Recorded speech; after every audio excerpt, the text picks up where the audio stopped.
Chers amis, patriotes de toute l'Europe, dimanche 18 mai va se tenir le second tour de l'élection présidentielle roumaine. Ce n'est pas une élection parmi d'autres. Ce n'est pas une élection comme les autres. Le candidat patriote, arrivé en tête au premier tour avec plus de 40% des voix, s'appelle George Simion.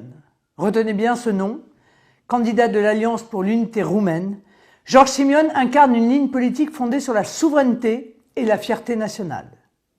Il s'inscrit en cela dans l'extraordinaire mouvement de réveil des nations que nous observons partout sur le continent européen. Son brillant succès au premier tour, le 4 mai dernier, s'est par ailleurs tenu dans un contexte particulièrement difficile. En effet, l'élection présidentielle roumaine avait été annulée en novembre 2024 par la Cour constitutionnelle au nom d'ingérences électorales qui n'ont toujours pas été prouvées à ce jour. Cette ingérence du pouvoir judiciaire dans la vie démocratique, cette atteinte à la liberté des électeurs roumains a été cautionnée par plusieurs gouvernements européens et par la Commission européenne elle-même. Cette ingérence-là, elle, est en revanche bien avérée.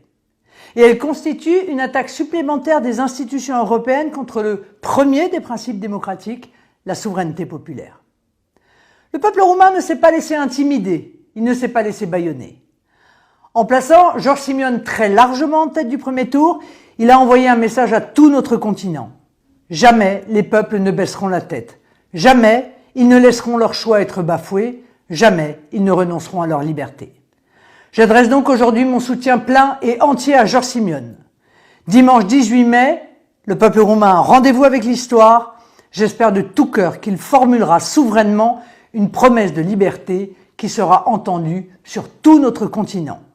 Vive les peuples libres, vive l'Europe des nations.